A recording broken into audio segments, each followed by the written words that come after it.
Merci à toutes et tous d'être là en si grand nombre. Donc, je vous présente deux études en ergonomie de l'activité que j'ai menées en partenariat avec Diane Gabriel Tremblay, qui est professeure en gestion des ressources humaines à l'université TELUC et avec qui j'ai fait ce travail. Donc, j'ai été présentée, j'irai pas plus loin, ça a déjà été dit, mais mon nom c'est Marlène Chérouz. J'ai été à l'université TELUC pendant 2 ans quand je vivais à Montréal et que j'ai mené cette étude avec l'IRSST. Et puis aujourd'hui, j'enseigne à Toulouse, donc je suis de retour en France. C'est pour ça que je vous parle à distance. Donc, attendez, j'enlève quelque chose. Oui. L'étude que je vais vous présenter, elle fait partie d'un projet de recherche qui est beaucoup plus large, qui a été porté par Diane Gabriel Tremblay et qui a été financé dans son ensemble par l'IRSST. Et l'objectif de ce projet, de ce grand projet, c'est de conduire une réflexion scientifique sur les espaces de travail ouverts en lien avec la SST, en lien avec la santé et la sécurité du travail. Donc moi, j'avais été recrutée dans ce projet pour produire des connaissances sur le travail en espace ouvert. Donc, sans plus attendre, je vous donne quand même quelques mots sur ma discipline, qui est l'ergonomie. Et l'ergonomie, c'est une discipline scientifique qui cherche à comprendre comment les personnes interagissent avec les autres éléments d'une situation de travail.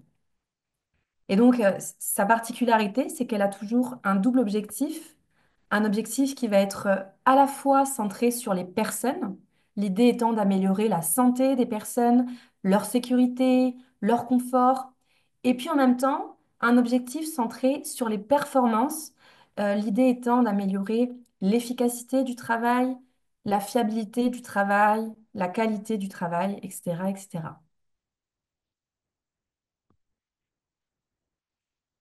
L'ergonomie, elle s'appuie sur ce qu'on appelle l'analyse de l'activité, c'est-à-dire comment la personne se réapproprie une situation de travail pour gérer l'écart entre ce qui est prévu et ce qui est attendu d'elle et ce qui lui arrive réellement. En fait, il y a toujours un écart entre le travail prescrit, le travail prévu et le travail réel.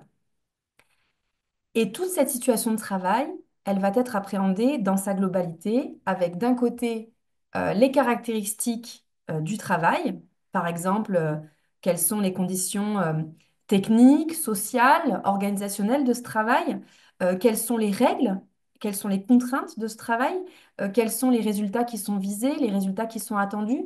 Et puis de l'autre côté, il y a les caractéristiques de la personne, quel est son état de santé, quel âge elle a, cette personne, quelle est son expérience, quelles sont ses compétences.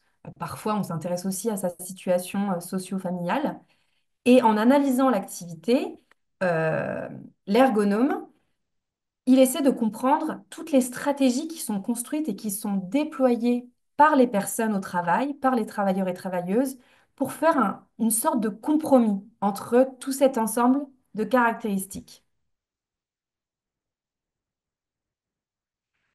Alors, pour présenter très rapidement le cas théorique, je vais dire quelques mots quand même sur le travail en espace ouvert. Donc, l'espace de travail ouvert, ou en anglais l'open space, c'est avant tout un concept d'aménagement. Il se définit comme un espace de travail collectif en plateau ouvert, avec au moins 4 postes de travail, sans cloison pour les séparer, ces postes de travail. Historiquement, les premiers espaces de travail ouverts dédiés aux tâches administratives, ils sont apparus au début du XXe siècle aux États-Unis et en Angleterre. Ensuite, le concept du bureau paysager s'est développé en Amérique et en Europe à partir des années 1960. Et à l'époque, les principaux avantages de ces espaces, c'était d'économiser de la superficie, d'économiser de l'espace et aussi de faciliter la communication. Et aujourd'hui, l'espace ouvert, c'est un aménagement de bureau qui est relativement répandu. En Amérique, il concernerait à peu près une entreprise sur 5 et en Europe, il concernerait à peu près un salarié sur 5. Depuis la deuxième partie du XXe siècle, il y a eu quand même deux évolutions importantes, celle du secteur tertiaire et une évolution aussi des technologies de l'information et de la communication. Avec ces deux évolutions, les travailleurs et les travailleuses sont de moins en moins dépendants d'un environnement de travail physique et unique. Et ça a fait émerger de nouvelles formes de travail. On a par exemple d'abord le travail nomade. Le travail nomade, c'est le fait d'exercer une activité professionnelle à partir d'un matériel mobile, par exemple un ordinateur portable, sans lieu de travail fixe et en utilisant les technologies de l'information et de la communication. Le nomade, il permet le télétravail et le télétravail à domicile, c'est vraiment la forme de télétravail la plus répandue. Depuis la fin des restrictions sanitaires, euh, parce que vous le savez, le télétravail s'est beaucoup développé depuis la pandémie de la Covid-19 et entre-temps, bah, les restrictions sanitaires euh, ont été levées au fur et à mesure et les employeurs visent un retour partiel des travailleurs et des travailleuses au bureau. Donc un peu de télétravail et un peu de travail présentiel au bureau, c'est ce qu'on appelle le travail hybride. Et enfin, on a le travail en coworking, donc dans les espaces de co-travail, qui a débuté plutôt dans les années 2000 et qui est devenu un vrai phénomène mondial avec une hausse spectaculaire du nombre d'espaces dans le monde entier. L'un des objectifs de l'espace ouvert, c'est d'améliorer la communication entre les personnes et de soutenir le travail en mode équipe ou le travail en mode projet. Et c'est vrai, les caractéristiques d'un contexte spatial conditionnent les mécanismes de communication parce que bah, ça va déterminer les possibilités réciproques de se voir dans la pièce, de s'entendre, de se déplacer. Et l'espace ouvert, il induit le partage des locaux, le partage du mobilier. Il induit donc une certaine proximité physique entre les travailleurs et entre les travailleuses. Il élargit le champ visuel de ces travailleurs et de ces travailleuses. Et il suscite en fait une prise de conscience commune et réciproque de la présence de l'autre. Et ça permet d'interagir assez spontanément avec d'autres personnes qui sont installées à proximité.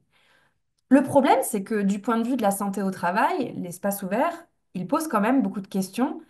Alors certes, il permet d'augmenter les occasions d'interagir, il peut aussi exposer les personnes, mais il peut aussi exposer les personnes à une certaine surcharge d'informations. Et en fait, l'espace ouvert, il réduit finalement l'intimité. D'abord, il réduit l'intimité sonore. Parce que, je vous l'ai dit, il n'y a pas de cloison entre les postes. Et s'il n'y a pas de cloison, bah déjà, on s'expose à de nombreuses sources de bruit.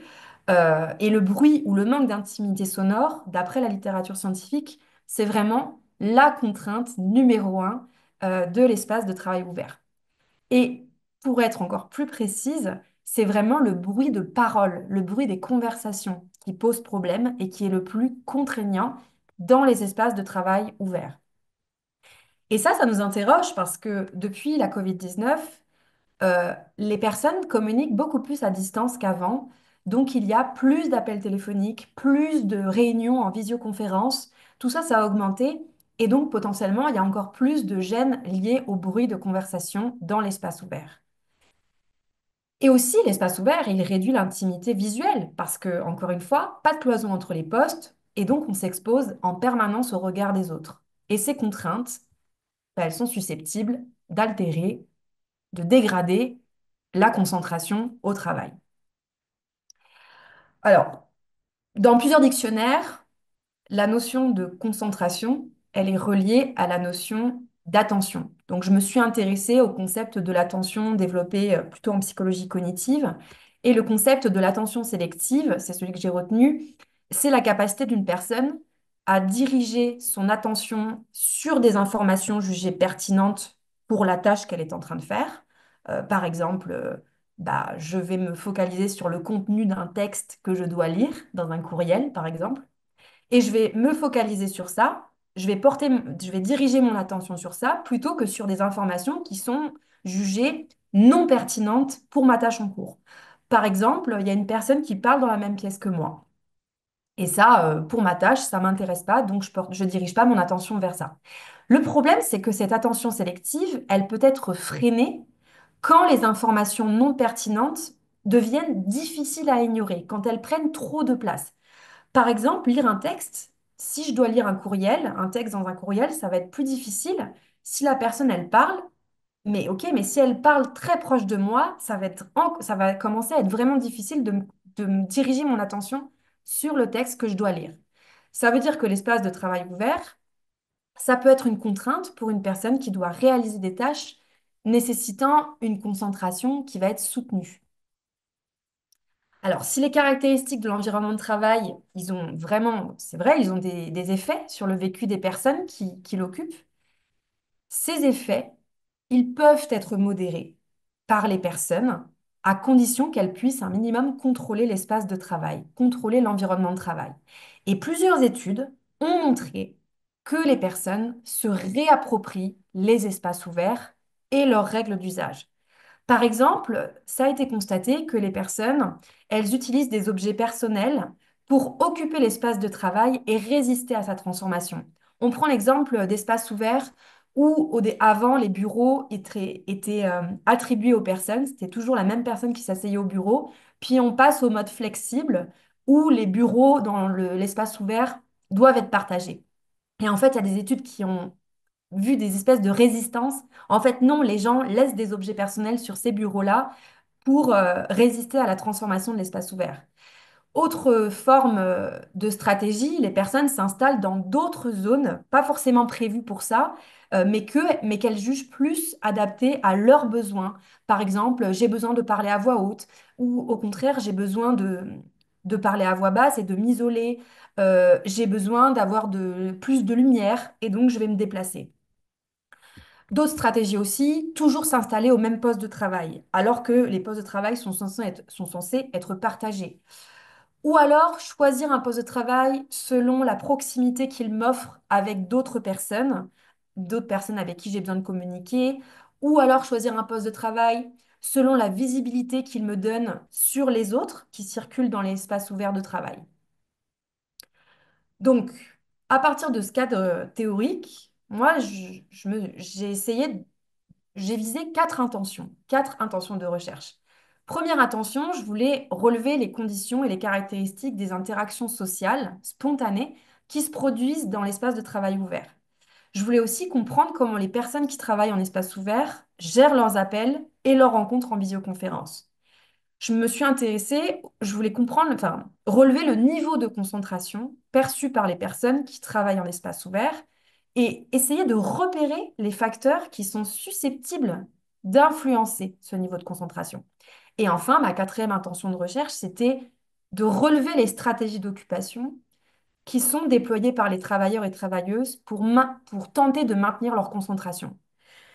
Et je supposais qu'il y avait des stratégies, par exemple, dans la façon de choisir son poste de travail, dans la façon de choisir ses journées en présentiel, aussi dans le fait de porter un casque ou des écouteurs.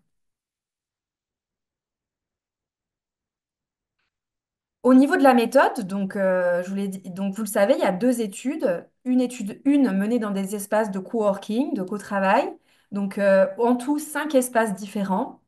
Et puis l'autre étude qui a été menée l'année suivante, elle a été menée dans 6 organisations, donc soit des associations, soit des ministères, des espaces ministériels, soit des entreprises privées. Le point commun de tous ces terrains, c'est qu'il y a un espace ouvert, c'est ça qu'on visait, et il y a au moins une cabine téléphonique pour pouvoir s'isoler pour les appels. Mais les tailles varient, les superficies varient, le nombre de postes de travail varie. Je rentrerai pas plus dans le détail. Au niveau de la population, euh, donc dans l'étude 1, il y a un petit peu plus de personnes interrogées. J'ai pu avoir 87 participants, 69 dans l'étude numéro 2. Dans la première étude menée dans les espaces de coworking, on avait 70% de travailleurs salariés et 29% de travailleurs autonomes ou de travailleurs indépendants. On a une seule personne qui était en recherche d'emploi. À peu près presque autant de femmes que d'hommes et un âge moyen de 34 ans. Dans l'étude numéro 2 menée dans les organisations, bah, c'est que des salariés, beaucoup plus de femmes que d'hommes et un âge moyen à 42 ans. Je vous présente directement la méthode de recueil de données. Mais il faut savoir qu'avant d'en arriver là, il y a eu plusieurs étapes exploratoires au cours desquelles bah, j'ai rencontré les représentants des espaces, j'ai visité les espaces, je me suis présentée aux travailleurs et travailleuses, j'ai mené des observations d'abord très générales, voilà, je me suis présentée aux travailleurs et travailleuses. Et tout ça, ça a vraiment permis de construire la méthode de recueil de données que je vous présente maintenant.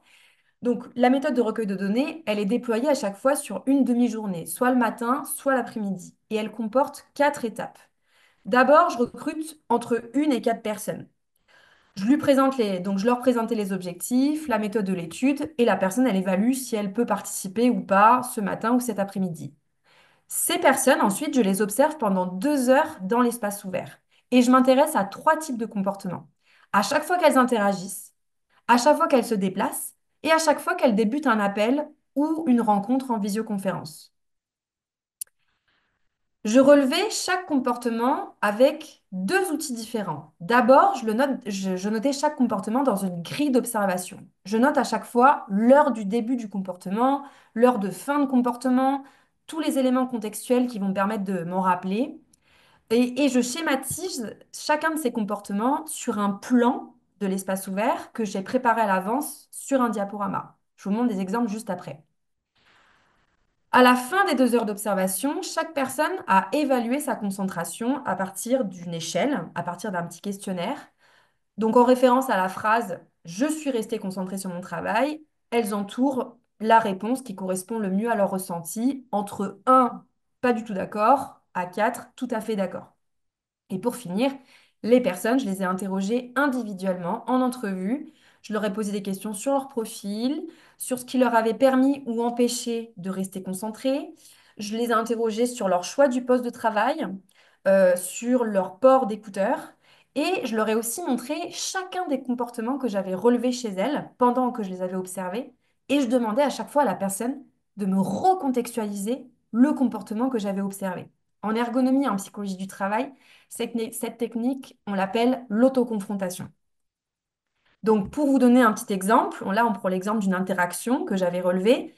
Et vraiment, c'est ça que je montre à la personne. On est toutes les deux devant mon ordinateur portable. On regarde le diaporama et je lui explique, bah voilà, à 11h39, tu as interagi avec une personne et avec cette personne-là, vous étiez chacune assise à votre bureau. Est-ce que tu peux me réexpliquer avec qui tu parlais, comment cette interaction elle a débuté entre vous, qui l'a initiée en premier, de quoi vous avez parlé?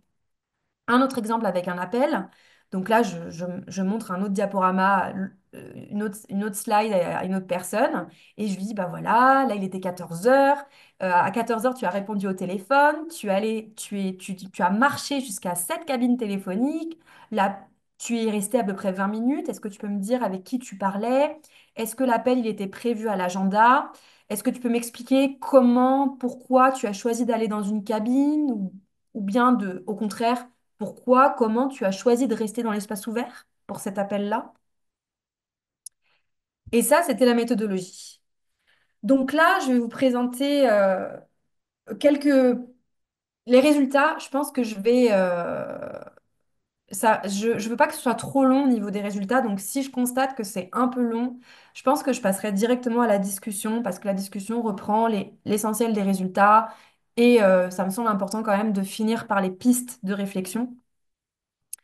Donc, je vous propose, c'est de vous présenter les principaux résultats intention de recherche par intention de recherche.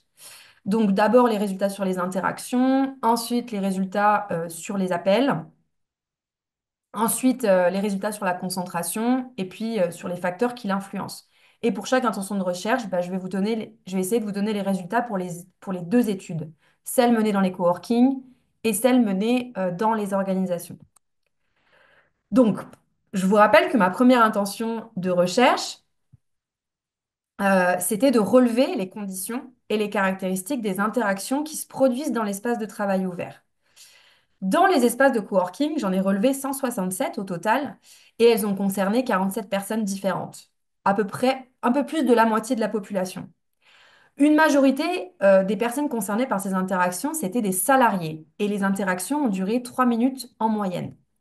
Concernant la localisation exacte de ces interactions, bah, en fait, les personnes étaient installées à la même table dans 66% des cas. Soit elles étaient en face de l'autre, soit elles étaient assises côte à côte, soit elles étaient plutôt dans la diagonale de l'autre. Dans 27% des cas, il y en a une des deux qui s'est déplacée vers l'autre pour interagir. Concernant le type d'interlocuteur, dans 68% des cas, la personne interagissait avec un ou une collègue. Et dans 17% des cas, elle interagissait avec une autre personne qui fréquente l'espace de coworking, mais c'est pas mon collègue. On ne travaille pas pour la même entreprise. Si on s'intéresse uniquement aux interactions avec une autre personne qui fréquente l'espace de coworking, notre seul point commun, c'est qu'on fréquente l'espace de coworking, on n'est pas collègues, eh bien la grande majorité de ces interactions, elles concernent en fait des personnes qui fréquentent l'espace de coworking depuis plus d'un an. Dans les organisations, j'ai relevé 237 interactions dans les espaces ouverts. Elles ont concerné 55 personnes différentes et elles ont duré également 3 minutes en moyenne. 48% des interactions ont impliqué un déplacement de la personne observée ou de son interlocuteur. Donc, contrairement au coworking, le plus grand nombre d'interactions, c'est celle qui implique un déplacement. Alors que dans les coworking, c'était des personnes qui étaient installées à la même table. Ici, 48% impliquent un déplacement et 37%, c'est des personnes qui sont assises à la même table. Et pour 10%, elles interagissent parce qu'il y en a une des deux qui marchait dans le champ de vision de l'autre. Donc l'autre l'interpelle, Hey, est-ce que je peux te parler? Voilà. Ça, c'était pour les interactions. Concernant les appels, ma deuxième intention de recherche, c'était de comprendre comment les personnes qui travaillent en espace ouvert gèrent leurs appels et leurs rencontres en visioconférence.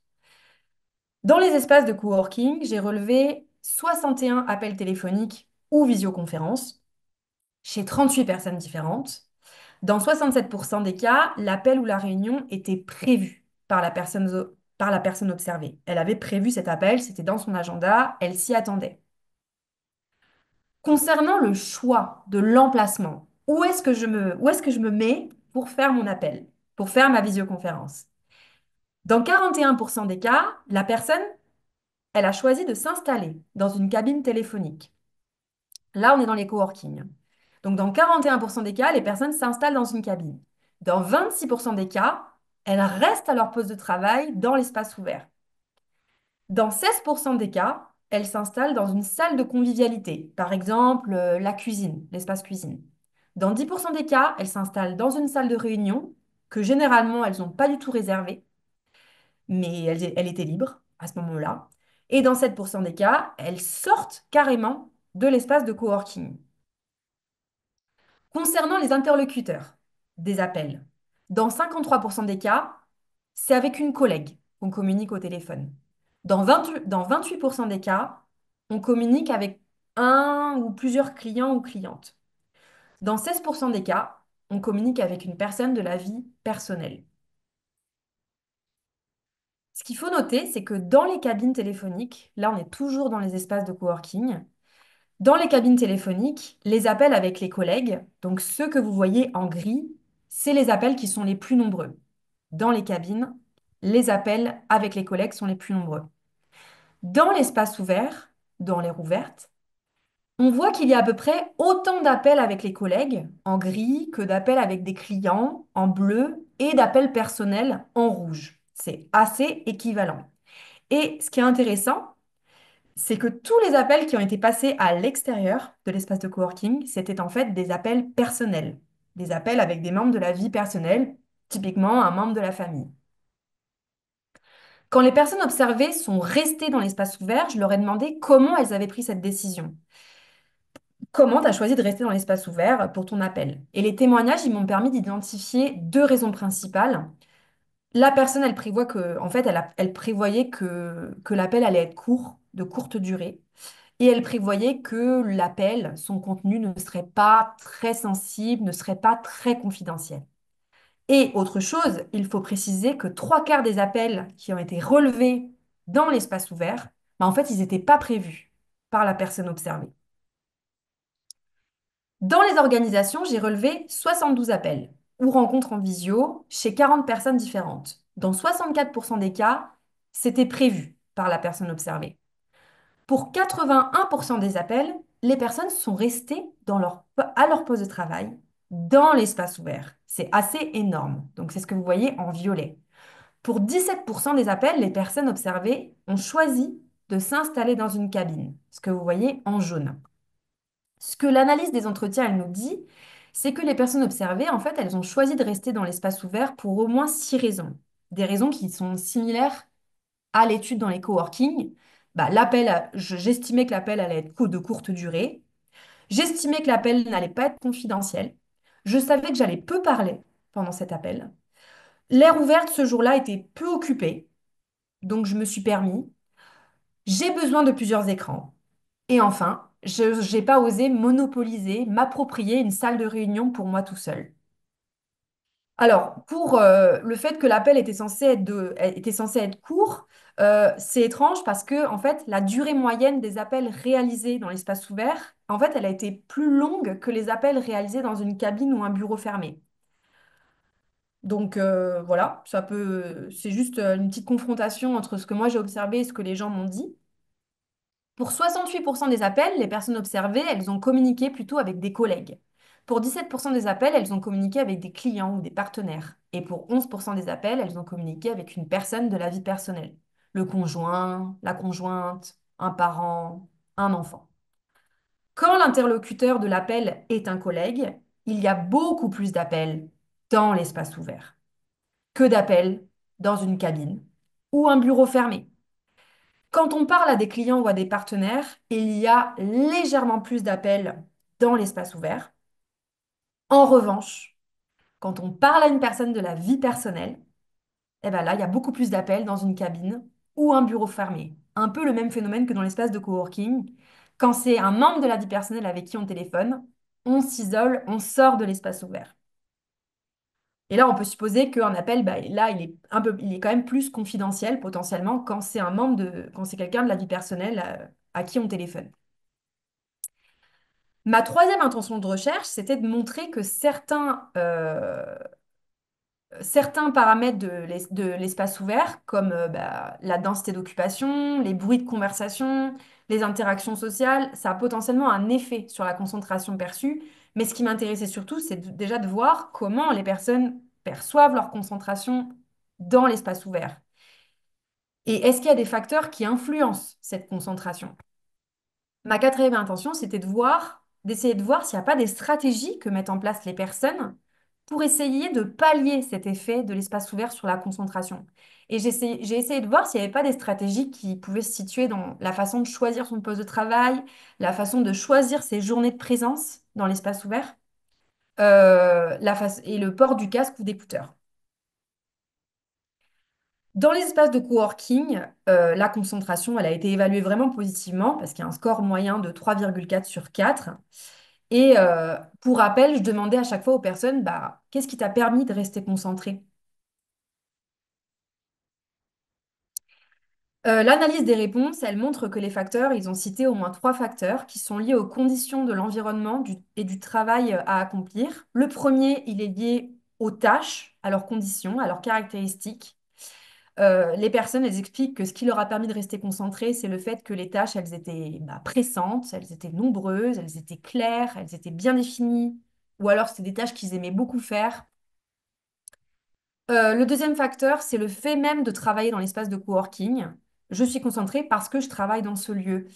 C'est un lieu qui est séparé de mon domicile, donc ça m'évite des distractions comme la télévision, les tâches ménagères, les animaux domestiques.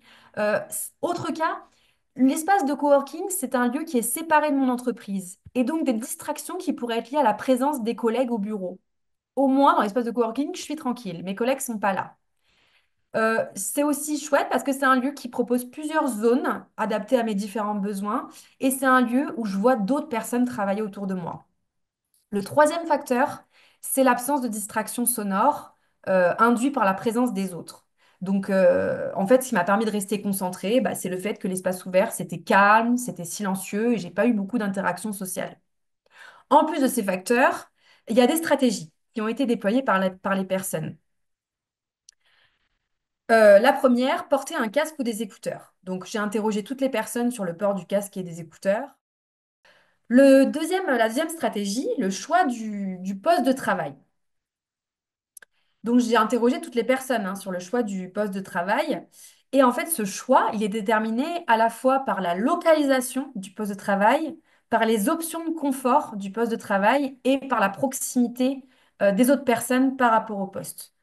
Donc, concernant la localisation, je vous donne quelques exemples. Ce qui peut jouer, c'est le fait de vouloir être proche d'une fenêtre pour avoir la lumière naturelle ou pour pouvoir regarder à l'extérieur. Il y a d'autres personnes qui s'en éloignent de la fenêtre pour éviter d'avoir chaud ou pour éviter d'avoir la lumière sur l'écran. Et il y a des personnes qui se mettent proches du mur pour pouvoir avoir une visibilité élargie sur l'espace ouvert, pour pouvoir voir les circulations des autres personnes.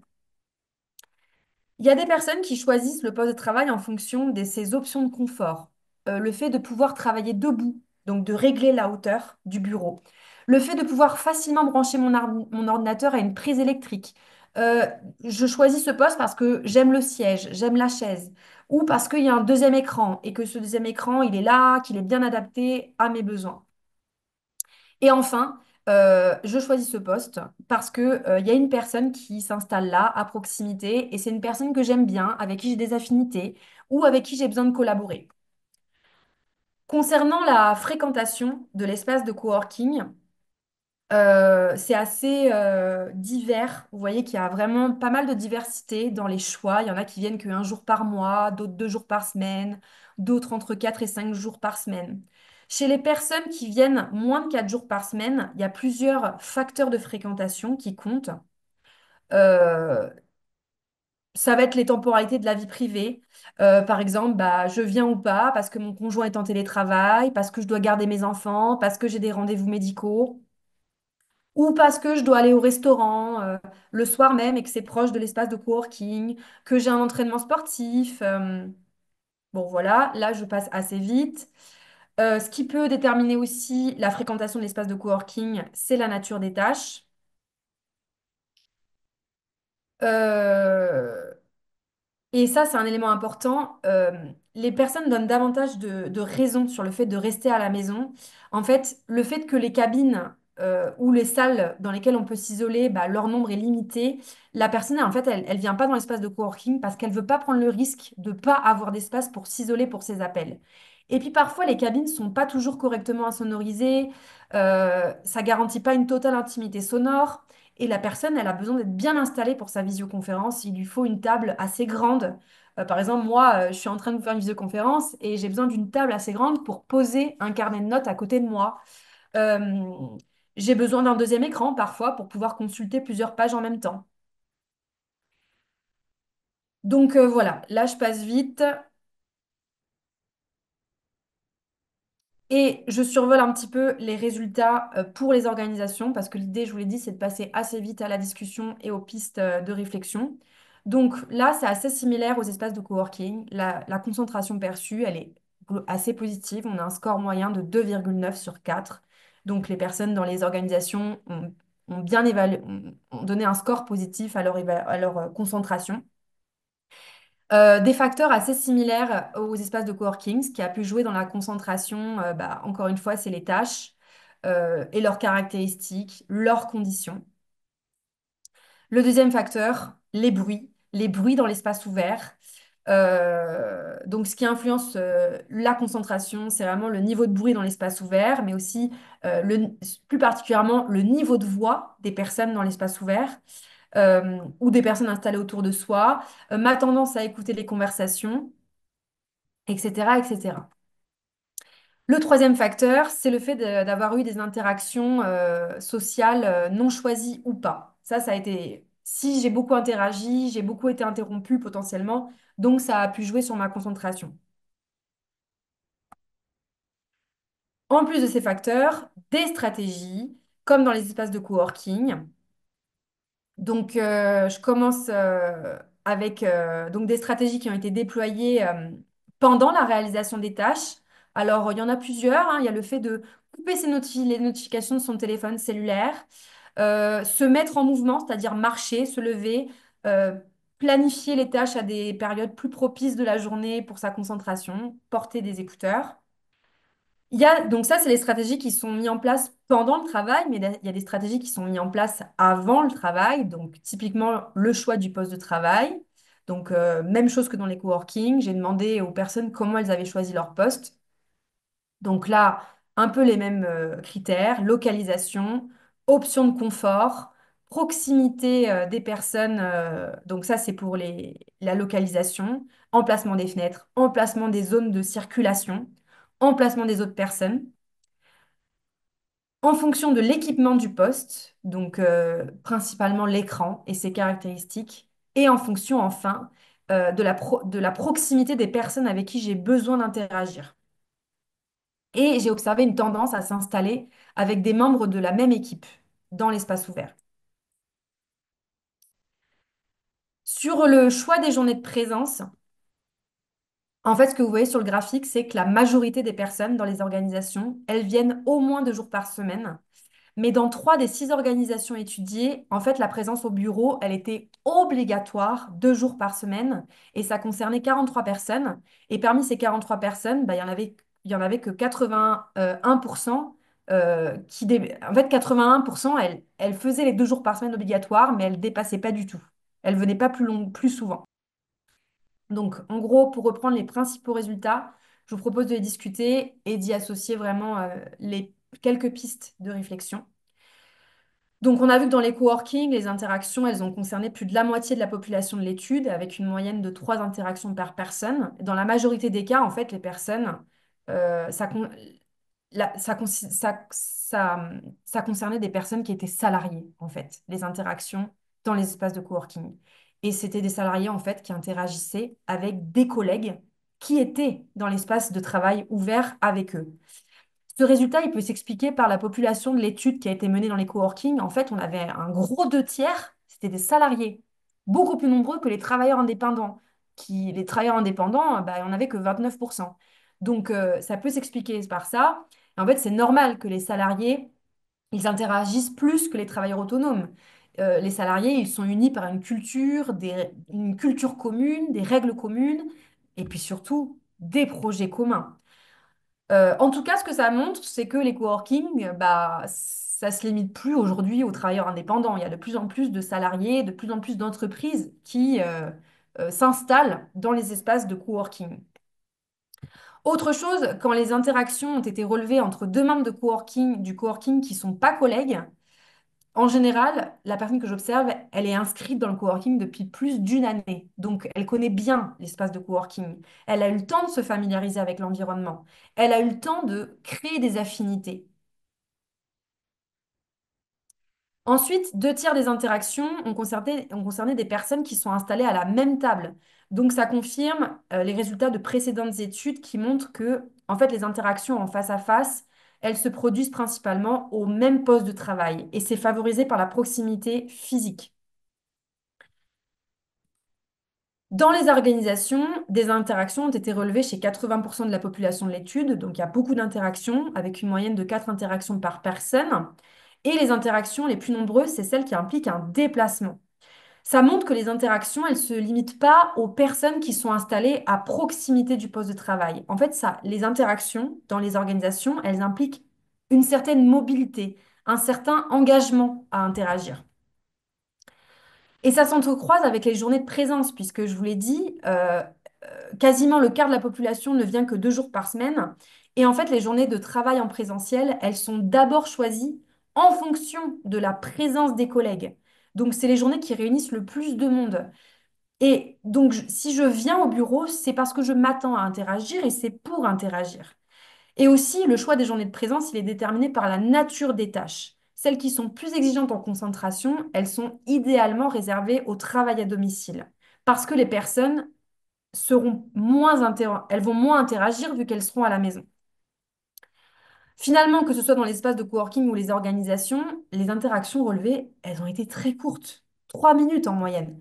Je rappelle, voilà, il faut quand même rappeler les contraintes de bruit dont j'avais parlé au tout début dans les espaces de travail ouverts. Voilà, c'est quand même la première contrainte de l'espace de travail ouvert. Et peut-être que les personnes, elles sont conscientes de cette contrainte-là et que donc, volontairement, elles font en sorte que les interactions soient assez courtes dans l'espace de travail ouvert pour éviter de déranger les autres. Les interactions les plus longues, elles ont pu se produire plutôt dans des salles de réunion, dans les espaces de convivialité, des espaces qui sont plus adaptés aux longues conversations. Concernant les appels, donc là, vous voyez, les appels étaient imprévus aux trois quarts quand ils étaient dans l'espace ouvert.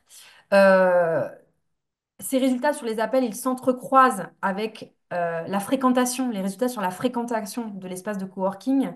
Il y a une partie des personnes qui viennent moins de 4 jours par semaine qui disent qu'elles privilégient les appels en visioconférence au domicile pour s'assurer d'avoir un espace privé qui est correctement insonorisé, euh, qui va être suffisamment spacieux pour disposer des documents autour de l'ordinateur.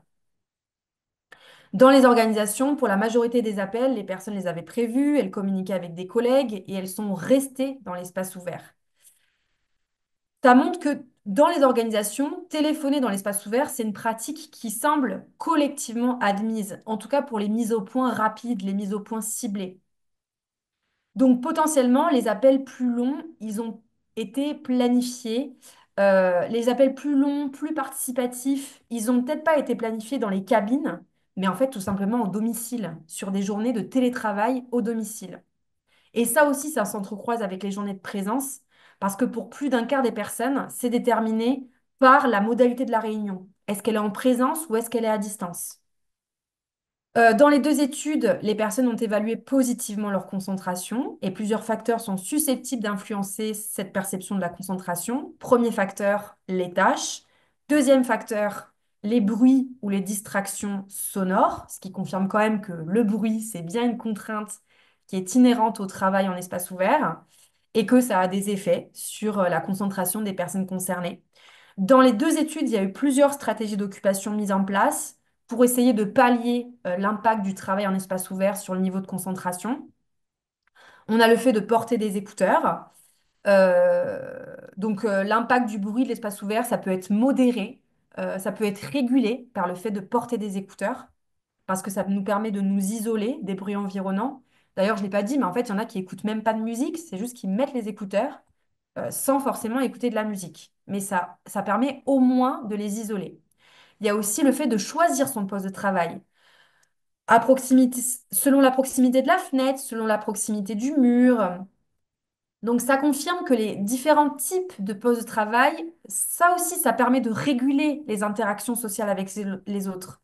Ça rappelle aussi qu'un espace de travail ouvert, il n'y a pas de cloison. Donc, on s'expose en permanence au regard des uns et des autres. Et comme on s'expose en permanence au regard des uns et des autres, potentiellement, en se mettant près du mur et en essayant d'avoir une vision élargie sur les autres, bah, on se protège un peu de ce manque d'intimité visuelle. Un autre élément, une autre stratégie, le fait de choisir son poste de travail en fonction des options de confort. Et enfin, choisir son poste de travail en fonction de la proximité de personnes avec qui on a besoin d'interagir ou de collaborer. Dernière stratégie, le choix des journées de présence. Euh, Ce que j'ai pas dit, c'est que dans les organisations, ceux qui viennent plus de 2 jours par semaine, c'est ceux qui sont dans les organisations où la présence au bureau, elle est recommandée plutôt qu'imposée. Plus la présence au bureau est imposée, moins les personnes vont faire l'effort de venir au-delà du nombre de jours imposés. Je vous l'ai dit, la durée du trajet joue beaucoup aussi. La présence des collègues au bureau. Est-ce que mes collègues sont présents ou pas? Et dans ce cas-là, ça va décider si je viens ou non. Les contraintes de la vie privée, etc., etc.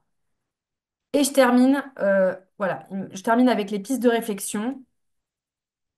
Donc, ce qu'on voit dans les espaces de coworking, c'est que la manière dont les gens interagissent dépend de leur profil. Donc, on peut imaginer que dans un espace de coworking, plus il y a de gens salariés qui travaillent pour la même entreprise, bah, plus ces salariés ils vont interagir entre eux. Donc, ceux qui gèrent les espaces de coworking, il faut qu'ils s'interrogent. Quelle dynamique sociale ils veulent avoir? Parce que c'est eux qui gèrent les espaces, donc quelle dynamique sociale ils veulent favoriser? En fait, il faudrait un peu s'intéresser au profil des personnes qui occupent les espaces de coworking et repérer peut-être ceux qui viennent en groupe, ceux qui vont venir avec beaucoup de collègues et qui vont avoir besoin de communiquer entre eux beaucoup plus que les travailleurs indépendants. Donc une première idée, ça serait d'adapter potentiellement le recrutement des personnes en fonction de l'espace de coworking. on peut décider de réserver des espaces de coworking qu'à des travailleurs indépendants ou qu'à des petites entreprises. Une autre option, ça serait de repenser l'aménagement de l'espace de coworking en fonction du nombre de salariés qui ont besoin d'interagir.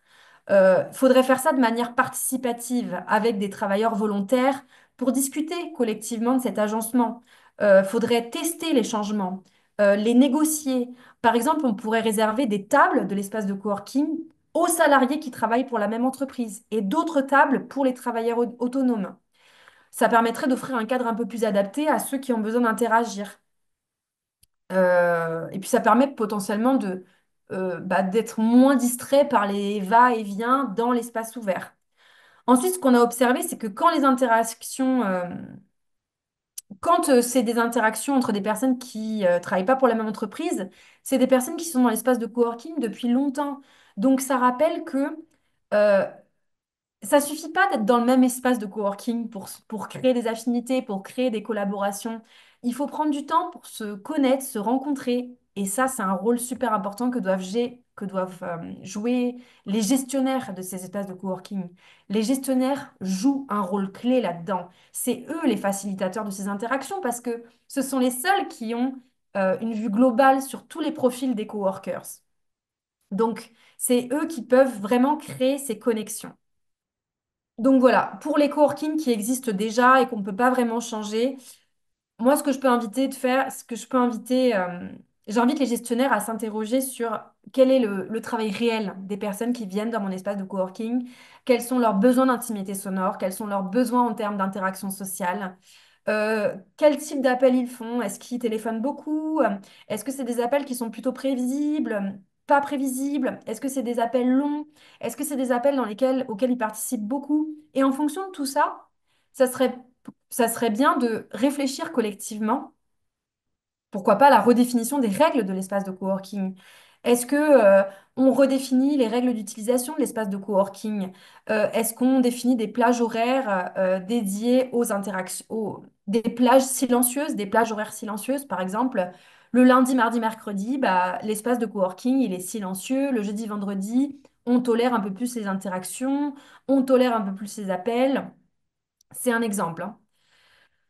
Euh, Pour les espaces de coworking qu'il faut créer, qui n'existent pas encore, moi, ce que je peux recommander, c'est de réfléchir vraiment à l'aménagement des cabines. La sonorisation, elle est vraiment importante. Avoir un plan de travail suffisamment spacieux dans la cabine, c'est super important.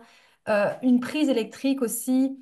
Si c'est possible d'avoir un deuxième écran, ça dépend des capacités de la cabine, bien sûr. L'importance de la lumière naturelle, c'est quand même un critère pour le choix des postes de travail.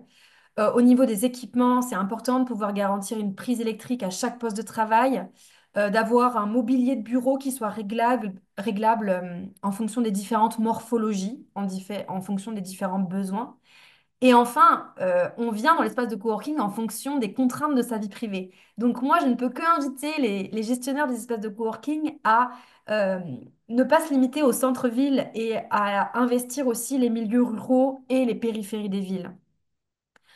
Pour les organisations, c'est plus court, mais en gros, ce qu'on a vu, c'est que les personnes, si elles viennent travailler en présentiel dans l'espace d'ouvert, c'est vraiment parce qu'elles viennent pour interagir et parce qu'elles s'attendent à interagir.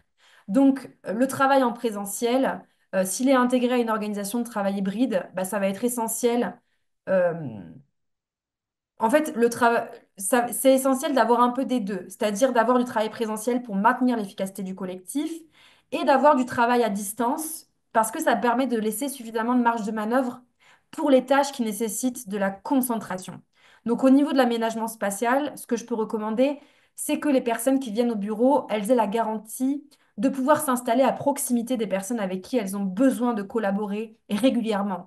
Donc, pourquoi pas créer des zones par équipe, par pôle et ça implique un nombre suffisant de postes de travail. Donc, s'il n'y a pas assez de postes de travail dans l'espace ouvert, peut-être se mettre d'accord avec l'équipe des jours de présentiel pour s'assurer qu'on vient le même jour et qu'on puisse s'installer tous ensemble et toutes ensemble dans l'espace ouvert.